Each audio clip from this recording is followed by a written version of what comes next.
Lettre d'une péruvienne de Françoise de Gravigny, édition de Martine Reid. Lettre 21. Je ne manquerai plus de matière pour t'entretenir, mon cher Asa. On m'a fait parler à un Kusipata, que l'on nomme ici religieux, instruit de tout. Il m'a promis de ne me rien laisser ignorer. Poli comme un grand seigneur, savant comme un Amota, il sait aussi parfaitement les usages du monde que les dogmes de sa religion. Son entretien, plus utile qu'un livre, m'a donné une satisfaction que je n'avais pas goûtée depuis que mes malheurs m'ont séparé de toi. Il venait pour m'instruire de la religion de France et m'exhorter à l'embrasser. Je le ferais volontiers si j'étais bien assuré qu'il m'en eût fait une peinture véritable. De la façon dont il m'a parlé des vertus qu'elle prescrit, elles sont tirées de la loi naturelle et en vérité aussi pures que les nôtres, mais je n'ai pas l'esprit assez subtil pour apercevoir le rapport que devraient avoir avec elle les mœurs et les usages de la nation. J'y trouve au contraire une inconséquence si remarquable que ma raison refuse absolument de s'y prêter. À l'égard de l'origine et des principes de cette religion, ils ne m'ont paru ni plus incroyables ni plus incompatibles avec le bon sens que l'histoire de Manco Capac et du marais Titicaca.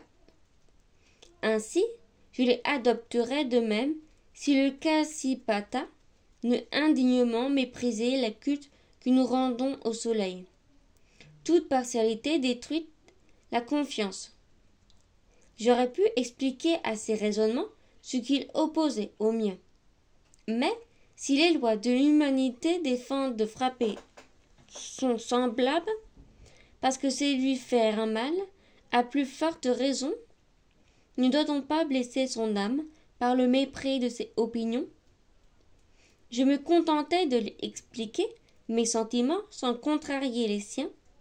D'ailleurs, un intérêt plus cher me pressait de changer le sujet de notre entretien.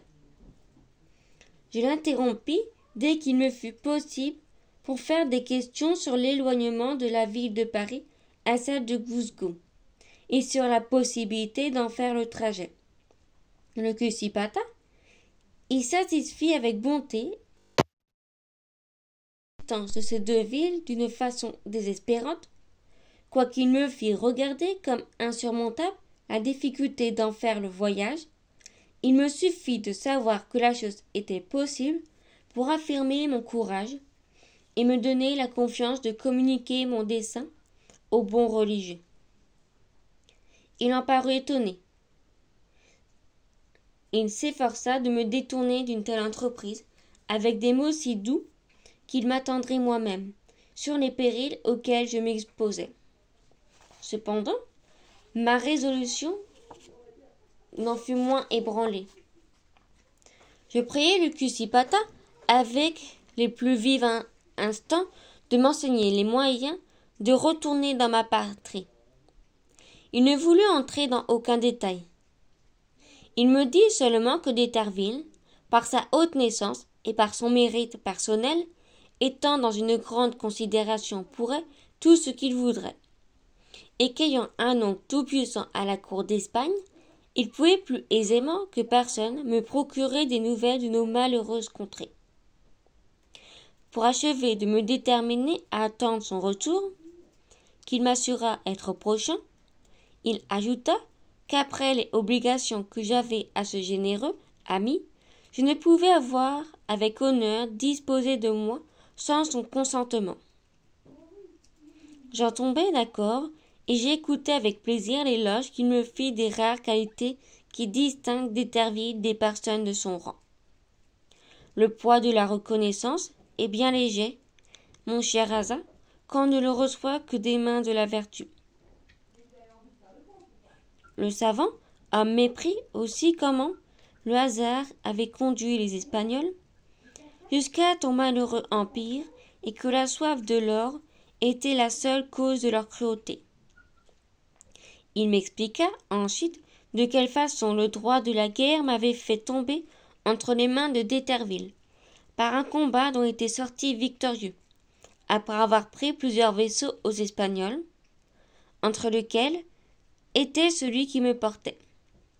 Enfin, mon cher Asa, s'il a confirmé mes malheurs, il m'a du moins tiré de la cruelle obscurité où je vivais. Sur tant d'événements funestes, et ce n'est pas un petit soulagement à mes peines. J'attends le reste du retour d'Eterville.